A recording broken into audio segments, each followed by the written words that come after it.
Hey everybody, and welcome to this end of season Premier League review. I hope you're all doing well.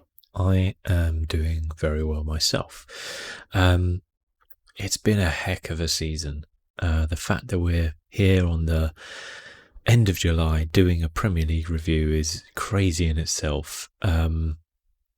Yeah, we never thought this was going to happen, did we? Way back when we started, in August. It's weird, but we are where we are. Hopefully, fingers crossed, by the time we get towards the end of this year, things will have returned to some sort of normality. I seriously doubt they will do by the time the season restarts, which I think is going to be early September, but I don't 100% know. Anyway, let's talk about the Premier League and what happened, and I'm going to rank each team as well on a kind of A to D kind of grade, A being the best, D being the worst, in terms of how they've done from a season perspective. So yeah, we'll kind of, I think, start at the bottom. I've got a little notepad here as well available to track what I'm doing as well and who I'm talking about, so that I can look and remember who I've kind of given what marks to, etc. Now, the bottom three, we know after the kind of fairly dramatic last weekend. Could have been a bit more dramatic with certain things happening, but in the end, Bournemouth, Watford, Norwich went down. Aston Villa just about scraped their way out. The weekend before, West Ham just about scraped their way out. So Norwich, I think, was not a surprise to anybody. They came up as champions, which I guess when you look at that and go, that is a bit of a surprise. They were the best team in the Championship. They were by far the worst team in the Premier League. 21 points, conceding 75 goals, scoring only 26. With a minus 49 goal difference. They were abysmal. Like there's no way around it. Whatever you want to say about them, whether they spent enough money or whether they, tried to play a certain way, they were an abysmal team in the Premier League, and they looked way out of their depth from probably like the third or fourth week, really, after an initial flurry. You could argue that definitely, the restart doesn't help teams like Norwich because, they have a good support, and, when you're playing home games, if you don't have, that support, it can add a little bit, but, in reality, I think they just performed really badly. I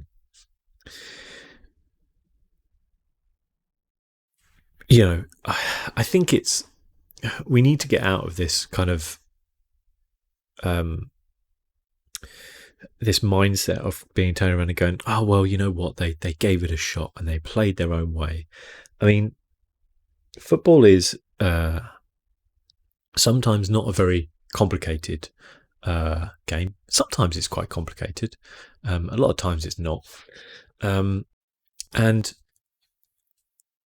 at the end of the day, if you go up to the division like the Premier League from the Championship and you want to play the way, you want to play possession-based football, you better make sure you have the players to be able to do that. And Norwich don't. The key thing in the Premier League is always going to be goals. They didn't have the goal scorers. People obviously talking about Pukki. Yeah, he had that early form. It was always going to wane away. Once people kind of worked him out, once people worked out Norwich, it was always going to happen. They had no backup. I'd say recruitment was poor, but it was pretty much non-existent. That in itself is, I kind of feel like Norwich came up and they didn't even give it a go. I feel disappointed in them, to be honest with you. If I was a fan of Norwich, I'd be disappointed. I know you can love your team and stuff like that, but you don't have to do a Fulham or an Aston Villa and spend 100 million. But for God's sake, give it a go. Do you know what I mean? Like, invest, in some players. Like, have more than one capable striker. in the Premier League. I feel like it's disrespectful to the Premier League. I'm really disappointed in Norwich. I think they're a great club. I really like the city. I don't live too far away from Norwich. I've worked in Norwich. It's a really great place. It has a bad rep for some reason, but I'd love to live there. It's a fantastic place. It's a nice stadium. Yeah, I'd say the club is well run, but I think if you come away from a season with 21 points, 5 wins, 6 draws, and 27 losses, you can see 75 goals. It's a badly run club. You've gone into the Premier League woefully unprepared, and you're walking away as an embarrassment, to be honest with you. And people will kind of let them go because it's like, oh, well, they're a small club or whatever, but they're not a small club. I just think it's really disappointing. I'd be furious if I was a Norwich fan, to be honest with you. The Championship is such a difficult place. It is full of quality teams. You saw on the final day of the season with Swansea kind of swooping in and leaving a historically massive club like Nottingham Forest, out of the playoffs, like how tough and competitive it is. And when you get into the Premier League, the Golden Land, you have got to do everything in your power to stay there. You've got to give it a shot. If you want to stick with the manager, fine. Back him, though. Give him the players he needs to do it. And if you think the manager's not going to keep you in the Premier League, then you get rid of that manager and you start again. Because what's going to happen next time? If Daniel Farke stays at Norwich, say they win the Championship next season, which, by the way, I don't think they will, but say they did, and he goes up again, what are they going to do? They're going to have another 21-point season? It doesn't make sense to me. The guy's proven he can't cut it in the Premier League. If Norwich have ambitions to be a Premier League club, then they need to get rid. If they feel like he wasn't backed with the players he wanted and the squad isn't strong enough, if that's not his fault, then fine. That's the club's, the board's problem. You can look at them. If he was either backed and he decided not to sign players, or he couldn't agree on players or whatever it was, then at the end of the day, you can't be taking, you can't give people chances like this. I just feel like it's really disappointing. If I'm going to give Norwich the lowest mark possible, a D, because I just feel like it's been abysmal for them, frankly. And I'm disappointed. I'm disappointed because I think they're better than what they've shown. As a club, I think they are a much bigger club than what they've shown. They've embarrassed themselves in amongst the big boys of English football, and there are teams out there who are smaller clubs who probably are not run as well, probably, and who are staying in the Premier League this season. And Norwich, have gone down with a whimper, not even a fight really. So, yeah, pretty bad from Norwich's point of view. Watford, I mean, at the end of the day, they got relegated. I sincerely believe the decision to cut Nigel Pearson away for the last 2 games is probably what got them relegated. Now, I don't know if that was, Nigel Pearson has a reputation for being hard to kind of work with, being a bit very chippy, and I don't know if something happened where they felt like they couldn't continue with him, or they just thought these last 2 games, we're better off without the manager. He's lost the dressing room or whatever. I don't know. But they put in Hayden Mullins in charge, who used to play for Crystal Palace. I've got a soft spot for him. But, what are you doing? You've got your last 2 games of the season, and you lost 2 of them. A point would have been enough probably to keep you up, potentially. And, you go and sack your manager. After a result against Newcastle and Norwich, which really put them back into contention to stay up. Yes, the West Ham defeat is disappointing. The Man City game, yeah, maybe you're not going to get anything out of that, but you never know. The Arsenal game, though, I think was there for the taking for them a little bit, and they just let it go, And I just think it's really disappointing from Watford's point of view. I've never really liked Watford in recent years. I've enjoyed them in the past, but in recent years I felt there's been a little bit of kind of arrogance about them in a way, with their ownership and stuff like that. And it'd be interesting because they've recruited in an interesting way, in that they obviously are owned by this, is it the Pozzi family or something, I think, who also own, I believe, Granada and Udinese. as well as maybe another club somewhere like a Greek club or something. Potentially, I'm not sure. And they've kind of siphoned the best players to Watford. Because the Premier League, to be fair, is the richest league. It makes sense. You want to have that club. Now Watford are going to be in the Championship. I don't know what's going to happen. Are they going to have their players siphoned away to Udinese or Granada? I don't really know. Um, Again, I feel like it's a club which um,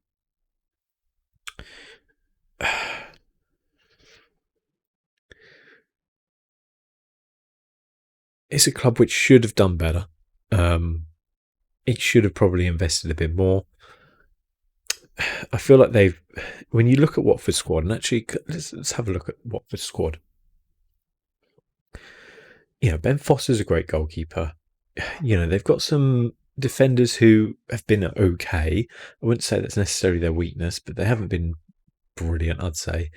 Midfield wise, they've always looked pretty strong. Capu, Decor, Hughes, Pereira, they've looked pretty good. Up front is, I think, where they've struggled a bit because, Troy Deeney, I don't like. As a leader, he is obviously great, but as a player, I don't feel like he is cutting it at the top level enough. I say that he scored 10 goals in the season, way more than any other striker. That probably tells a story in that he's probably not meant to be the main goal scorer, but everybody else has kind of done pretty badly for them. Ismail Sarr, he's kind of more of a widey kind of player, but 5 goals is not great. Welbeck, I think, was a bad signing, let's face it.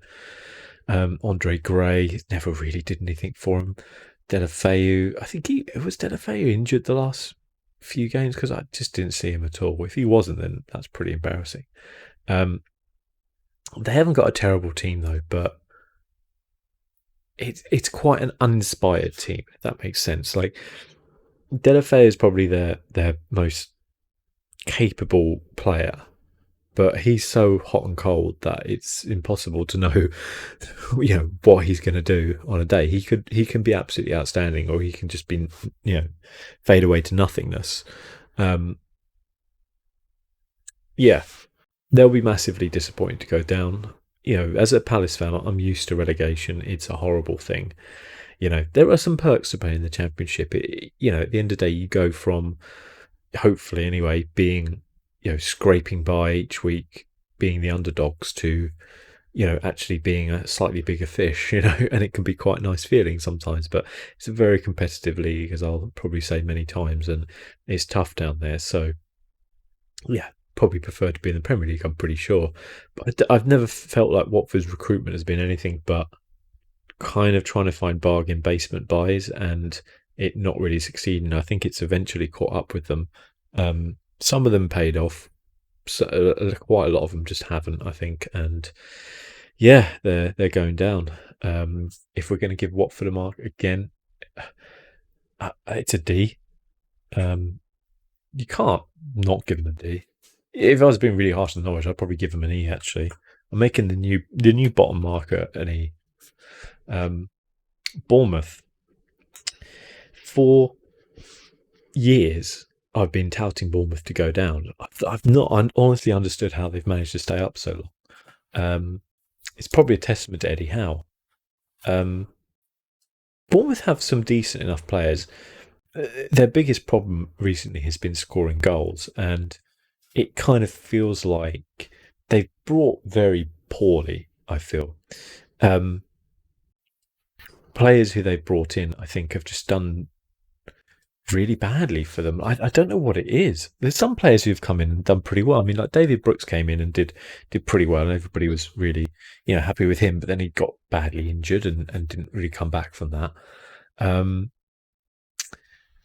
Harry Wilson was, a bit of had a kind of great start, but he kind of fizzled out a bit. I mean, 7 goals in the season is not terrible for a wide player. David Brooks obviously only managed to play 9 times. Billing, I just didn't really feel like he did much on there. Dominic Solanke, I mean, 32 appearances and 3 goals is just shocking, really. Callum Wilson, 35 appearances, 8 goals. Joshua King, 26 appearances, 6 goals. I mean, these are terrible stats. Callum Wilson's a much better player than that. Josh King, he's a decent player as well. And I just feel like up front, they've really let themselves down. Because I think on paper they have a pretty decent team. Nathan Ackey's pretty good pretty good defender. They've got Cook and Francis who've been at the club for God knows how long, like years. Um, but they just I don't know if it just got to them eventually, like the pressure of being down there just eventually got to them. Bournemouth have always had weird ups and downs in the Premier League. Like every season, they go through a spell where they look brilliant, and then they'll completely drop off. And I don't know if that says something about Eddie Howe and his management style. Like, he's very good at getting them on a run, but when they do get a morale kind of hit, it really hurts them. And maybe he's not so good at kind of going back to basics and starting from scratch again and stopping a losing run. I guess the way they play doesn't help that as such. Like sometimes when you're on a bit of a losing run, you need to just scrap out that 0-0 draw, that 1-0 win. And Bournemouth have never really been that type of team. They've always been that team to try and dominate a game. And if your confidence is low, that's extremely tough to do. And I just think it's caught up with them. I don't think they've had, like, they haven't been very good, but, I'd give them a D. Obviously, they've been relegated, but I don't feel like they've had.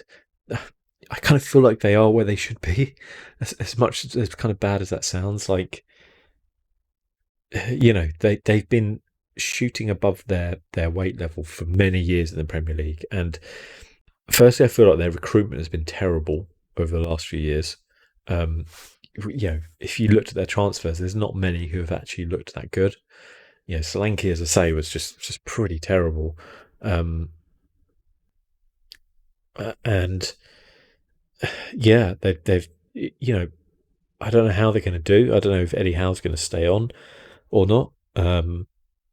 He's a manager who's proved he can do it in the Premier League, and I think he does deserve to get a Premier League job if he does leave Bournemouth. I always felt like he was probably a better manager than the players he had. That makes sense. But obviously getting relegated will really hurt his standing in there. And again, as I said, I have question marks about his ability to,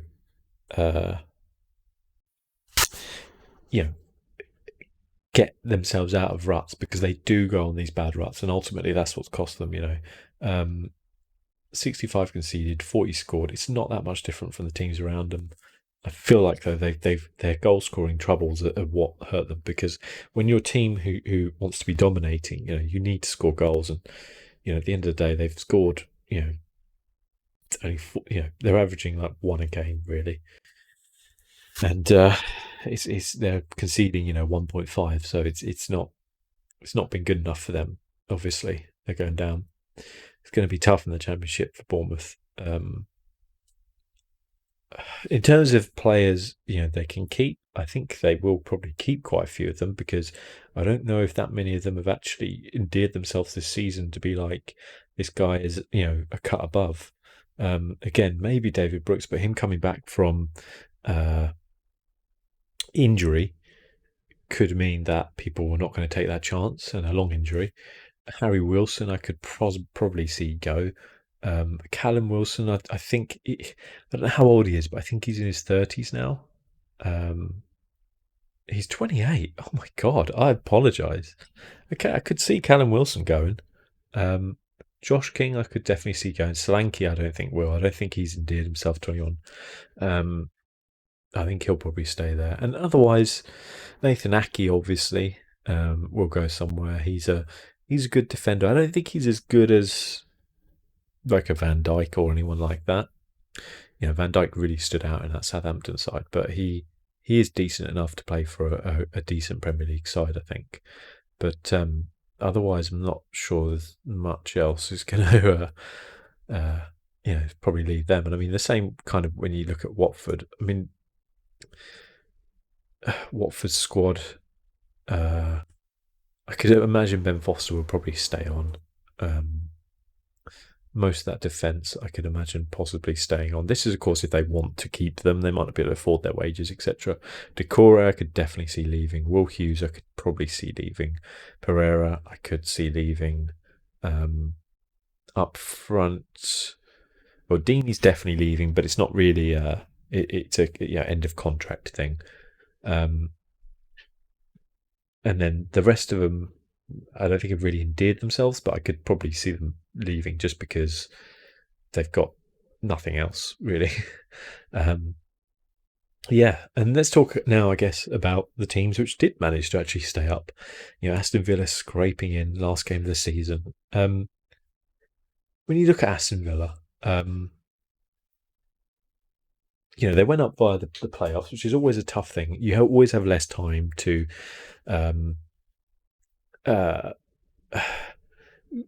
to kind of settle in and get those players in, and it's a lot shorter distance. They kind of lost some players from the previous season. Tammy Abraham, I'm thinking, because obviously he went back to Chelsea. They lost their main striker, and they were forced to obviously buy. Striking is really where the issue has come from for them. Wesley has not really done it for them. Samatta as well, and no one else. Keenan Davis hasn't scored, and I know he's a young lad. What is he, like 19? Oh, he's 22. Okay, he's not young. I'm terrible at ages, apparently. So if they want to stay up next season, striking is where they've got to work, because that did not work for them. In terms of midfield, the question is going to be, all summer is going to be, is Jack Grealish going to stay? I actually feel that he's going to leave. I think he's done his job with his club. He's kept them in the Premier League, and I think he deserves a move to a bigger club. He's been outstanding for them this season.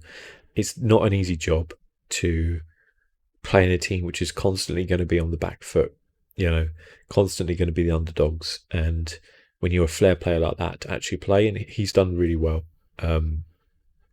So I think he will go to a bigger club. I don't know who. I don't know if he'll.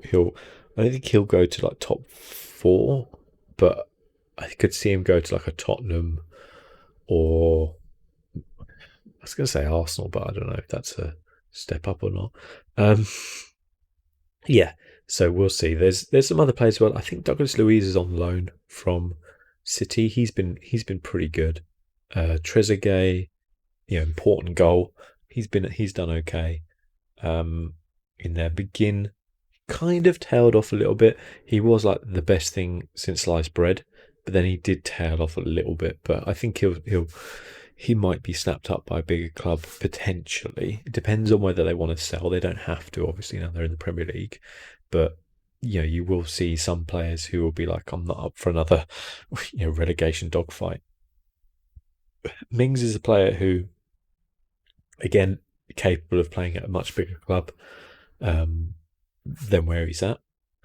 The one thing you see when you look at the Aston Villa side is there's a lot of players in double figures.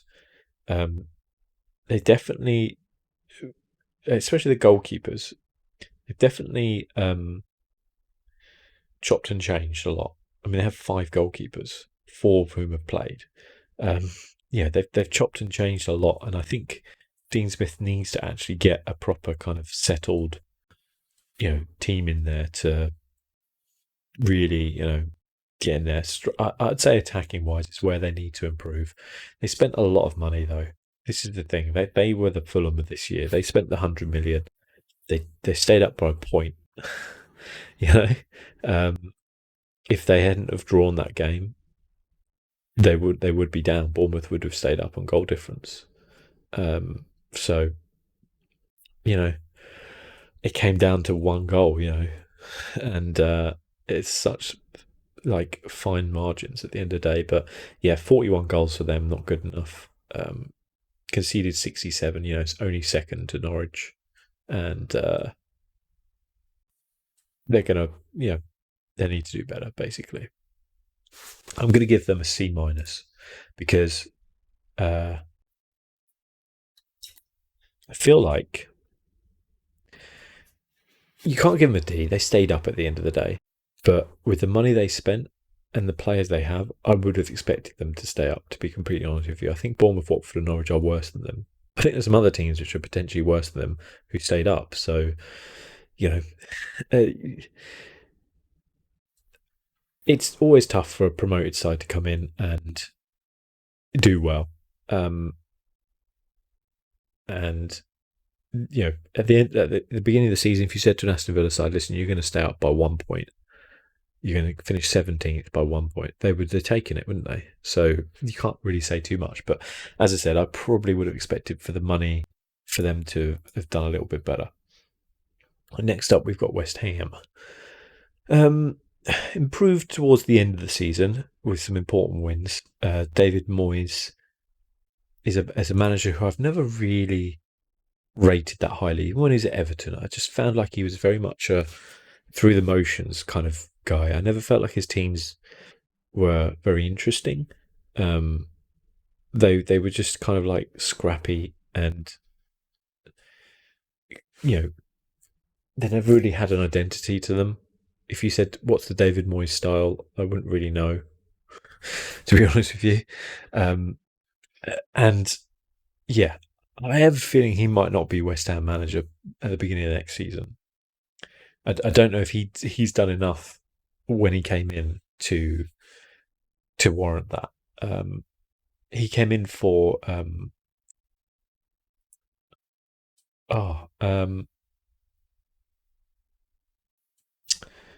who was it? Pellegrini, of course. Yeah, Pellegrini, who obviously there was their big name manager, went terribly for them. They brought in Moyes. I wouldn't say it went much better. As I said, their form in the last 4 games kind of turned it around a little bit. I think their big summer signing of Haller up front didn't really work out. Jared Bowen, I don't think worked out. They brought in the summer transfer. They spent a lot of money. Yarmolenko, he did okay. I'd say where is he? Felipe Anderson, big disappointment. Honestly, he's a much better player than that. But I kind of said at the beginning of the season, the problem with West Ham is that they, on their day, they can turn up and they can blow you away. But if Yarmolenko and Felipe Anderson don't want to do it, then no one's going to do it, So, yeah, when you look at that and go, Haller, Yarmolenko, Felipe Anderson, you play that on FIFA, you're going to have a great time. But the problem is, I don't feel like any of them were probably mentally up for a Premier League fight. Mikel Antonio was the guy who saved them at the end of the day, wasn't it? He was brilliant, and he probably deserves to be a bigger club than West Ham right now. Declan Rice, I feel like, didn't have a great season either. I can't believe Jack Wilshere played 8 times. I don't remember him playing at all. Defensively, I think they've got to look, and they've had an established defence, Fredericks, Cresswell, Ogbono and Diop, and it's just not really worked out very well for them. Fabianski got injured a bit, obviously, and that didn't help them. But on paper, it looks a really strong team, West Ham, and they've done abysmally this season, even with the change in manager. I don't know what they need to do. They seem to be such an ambitious club. They've got this massive stadium, they've got good support. They have owners who, for what all we want to say about Gold and Sullivan, like they have paid money for players. The players they've brought, though, just not been the right players.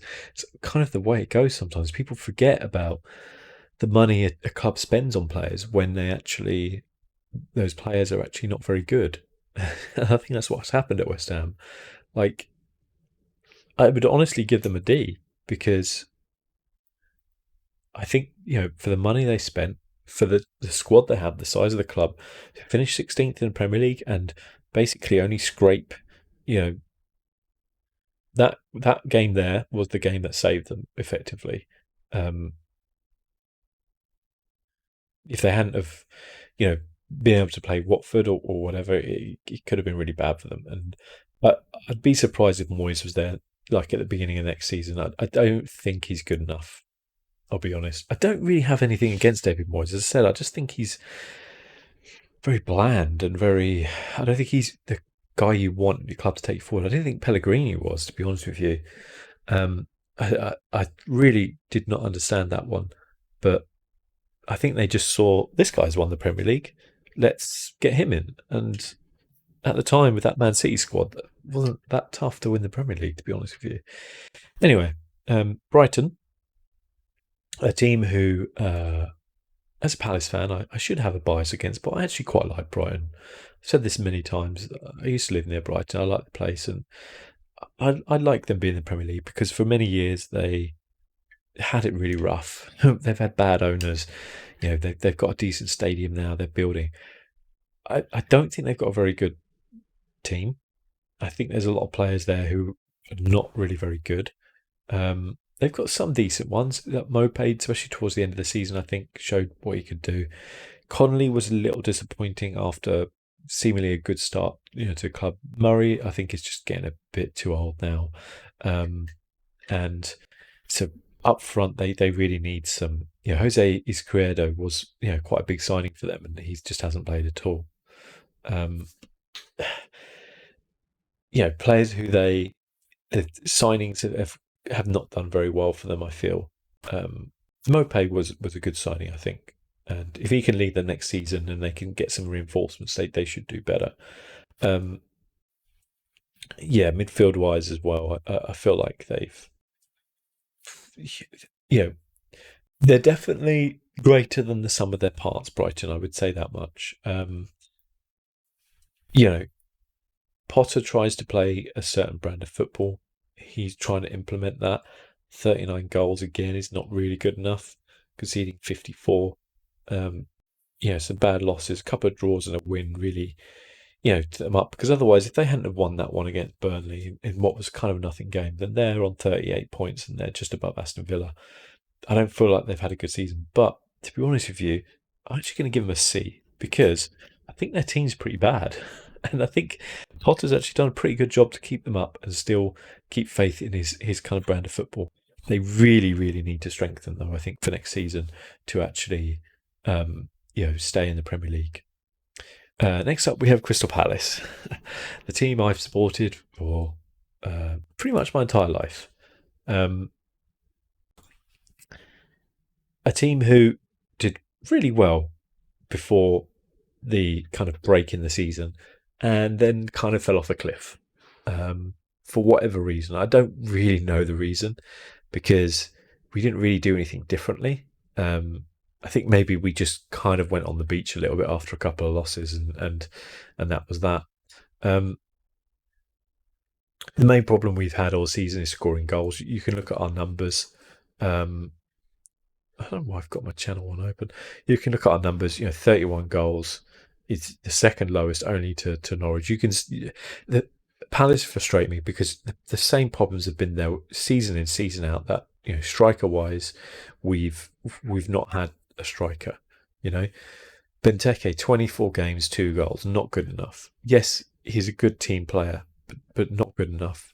Jordan Ayew did a lot better than a lot of people thought, scored some important goals for us.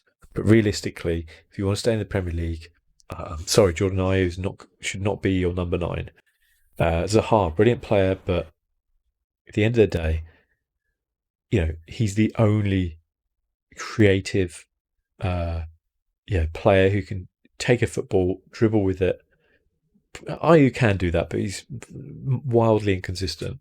But Zaha is obviously the danger man. Everyone knows this, and he gets marked out of the game. Basically, gets fouled and marked out of the game. Midfield-wise, we have a lot of players who are very capable footballers, but really nothing else. Schlupp got injured a lot, and actually is a pretty decent player, but he got injured for most of the season. Max Meyer, who is probably our most technically accomplished player, played 17 games. Just not fancied by Hodgson.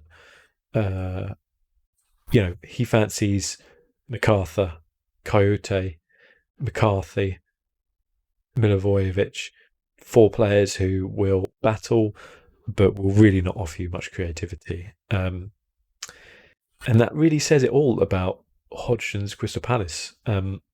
They're a strong, stable team who will probably, if we keep Hodgson, probably stay in the Premier League next season, but won't ever really get past that point. I felt that Van Arnholm had a pretty decent season in defence. Ward is a stalwart of the club and should not be playing at right back. Sacco can only play a quarter of a season, gets injured gets injured once every 2 games. Cahill's been magnificent for us, but really, we've had some injuries in defence, which has not helped us at all. And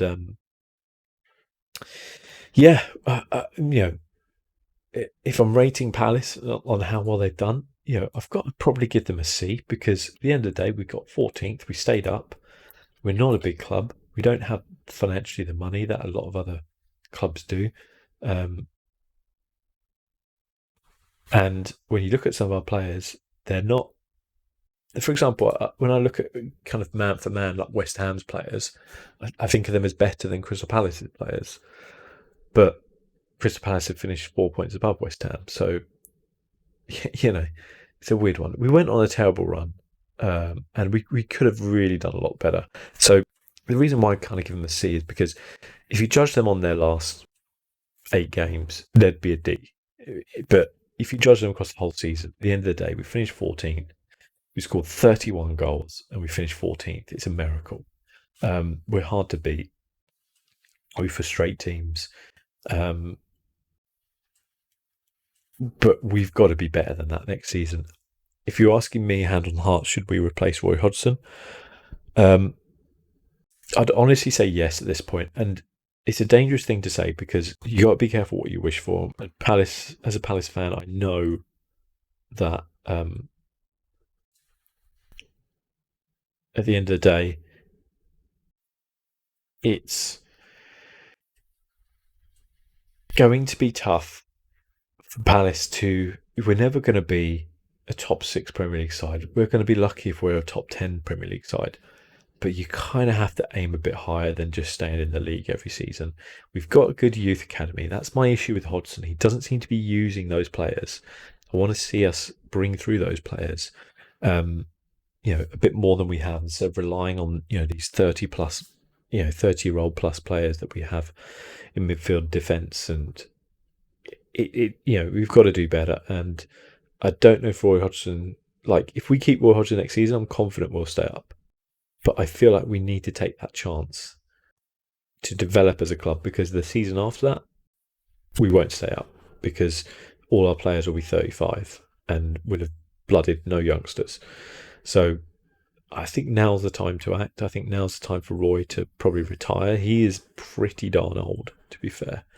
And he's been a magnificent servant. And I will probably, in hindsight, if he does leave at the end of the season, I will think of Roy Hodgson as a magnificent manager for this football club, who really saved us when we were really up and down, and he did bring a lot of stability to the club.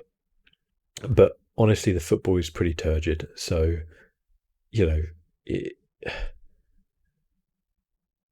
it's difficult to want to try and get more, but you do want more. Even if we go down, if a guy comes in and bloods the youngsters, removes some of the older players, bloods through the youngsters and all that kind of stuff, then, and we go down, then I'm kind of accepting of that in a way. I know your job is to stay in the Premier League, but I would feel that that's kind of moving forward as a club, because if we just have another season where we're relying on 30-plus-year-olds, then we're not going anywhere. It's just going to get worse. Having said that, I don't think we've got any money to buy players, so God knows. I kind of need to move this along a little bit. So Newcastle, I think they've had a brilliant season. They had a terrible last kind of 5 or 6 games, but before that they were really flying. Um, Steve Bruce has done a magnificent job, I think. Better than Benitez, I would say. Um, their players really started to come into the fold towards the end of the season. I think Sam Maximan is a magnificent player who can play at a much higher level than he is currently. I think he's probably one of the best players outside the traditional kind of top 6 or top 8. I've always said that kind of Zaha was that kind of player, but I think he has been better than Zaha this season.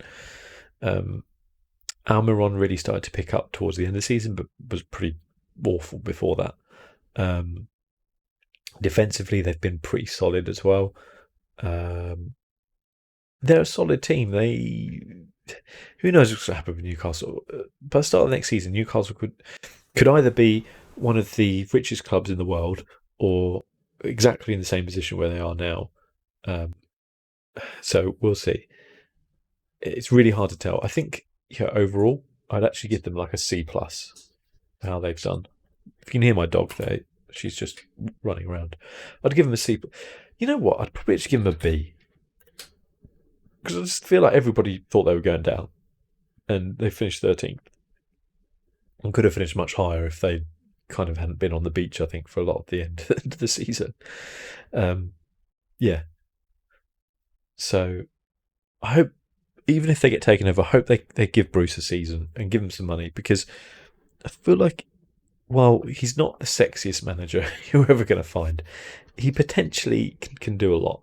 So we'll kind of see.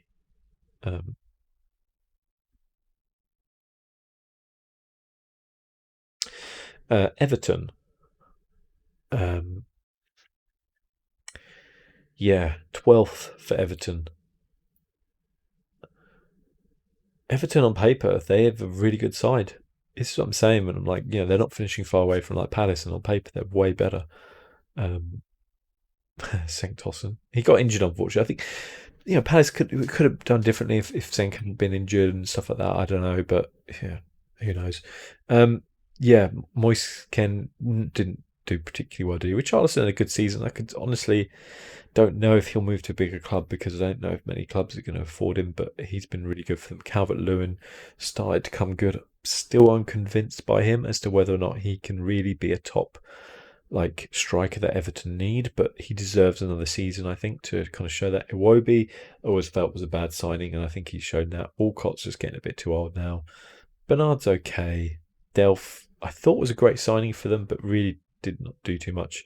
Gomez's quality obviously had that terrible injury which took away half his season.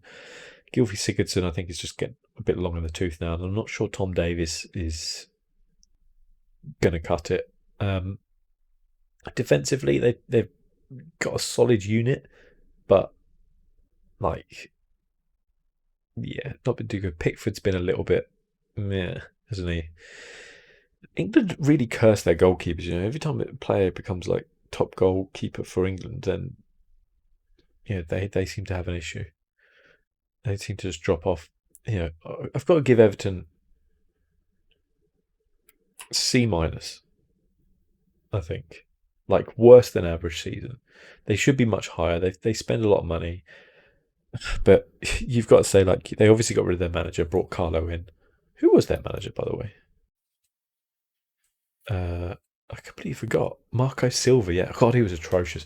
They're better than they were under Marco Silva, let's face it. Ferguson did all right for them coming in, and then Carlo obviously took over. God, I'd completely forgotten that. Again, goals seem to be a little bit of an issue, but they're also conceding a few. Very inconsistent side. Very, very inconsistent. Could have been challenging for Europe after the break, but really, just completely faded away. So yeah, I think C minus. At the end of the day, they're mid-table. They would be wanting to probably push up around there, but they're mid-table. I think if they'd have kept Marco Silva, they would have been a lot worse off. So, I'd give Carlo another season, definitely. Southampton, I think, have had a pretty good season. I'm going to give them a C plus. I think they got a lot better towards the end of the season. Um, I think they're better than some of their parts. I don't really rate Southampton at all, a lot of their players. Um, but I think they've actually done pretty well. I think Hasselhouten is a good manager. I think if they get some investment next season, they could do quite well. Danny Ings is 28, and he's been brilliant for them. I could see them potentially. So my dog's just walked in the room. You're right, Martha. She's just sniffing around. She's going to pull all my cables now. Yep, thanks. Oh, God. What are you doing? Silly dog. Yeah, I think they're better than the sum of their parts. So we'll kind of look to, you know, they need to strengthen next season. I think Hazelwood deserves that. I think they've got. He's been really good for them. I think he's a manager who I would definitely want at my club. But they've got to get better than what they are. Like they've got to.